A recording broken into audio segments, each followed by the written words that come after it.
And I'd like to bring in Sarah Nelson, who's the president of the Association of Flight Attendants. Sarah, it's great to see you. Merry Christmas. Thanks for coming on this afternoon.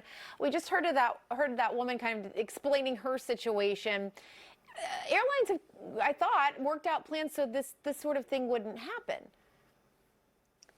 Well, that story is a little bit heartbreaking to hear, although I have to say her spirit was pretty incredible with all that she's been facing. This is a product of cutting costs over the last couple decades and being in a time of austerity where staffing has been cut. And you're right, airlines did a lot to address the operation. We don't have wide reports of disruptions across the system, although, of course, as the weather moves in, that always creates some challenges. But certainly that story should not be happening. What this woman has been dealing with is unacceptable. And we need to staff up, and we also need to get the contracts done. Flight attendants and gate agents and ramp agents, everybody who's out there at the airports, they're skipping the holidays with their families to make sure that they can bring people together. And oftentimes are doing so without the new contracts for themselves, still really scraping to get by. And, I'm thinking about back to this time last year when we had that absolute meltdown with Southwest Airlines and people were stranded for days and all of that. It was these really long lines. This year, so far, as you just mentioned, knock on wood, we haven't seen those nationwide delays and cancellations at a high pace like that yet, and hopefully it stays that way. Do you think this means that the measures that the major carriers have taken to fix delay issues and how they kind of adapt when there are problems are working? Or are we just getting lucky with weather? How do we explain that it's okay so far?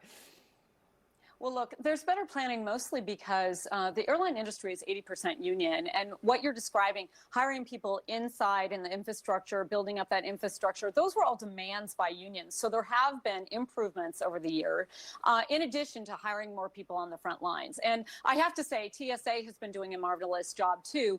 The pay was increased there, so it's easier to attract people to do the security lines as well. It all makes a difference.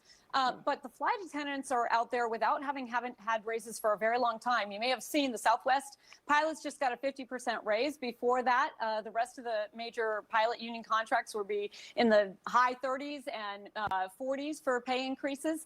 And flight attendants are still waiting for that. So we're pushing ahead, trying to get those increases and also trying to get paid for the time at work where we're working longer hours, but if we're not in the air, not getting paid. So this is an antiquated system that is a result from the 1938 Fair Labor Standards Act that we were exempted from and contracts that were designed around the pilot contracts. But flight attendants are working during that boarding and deplaning and doing a lot more customer interfacing work, a lot more flights during the day, too, where we need to get paid. And these are the high demands in the contract negotiations. That needs to get resolved.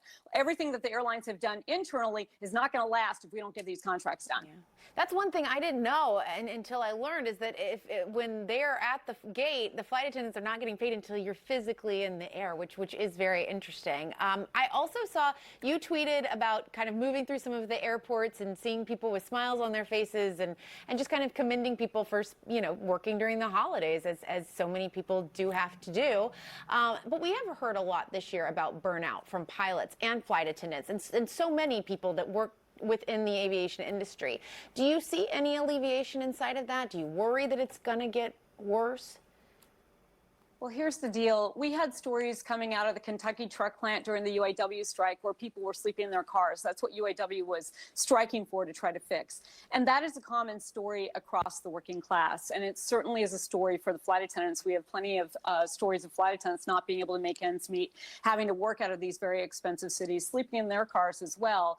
We've got to get these things fixed and increase the conditions for everyone. What I saw in the airport, it feels like, is what we saw in the support for the strikes that happened this year, for the riders, for the auto workers, for the almost strike that happened at UPS. Across the country, people are supporting unions, and that's because there's a very common experience across the working class. I saw people who were traveling, who are workers themselves, saying thank you to the other workers in the airport, and it just feels like this is really a reflection of the kind of solidarity and thinking that's happening across the country, really supporting working people to fight back and make sure that corporations and billionaires are not taking all the money.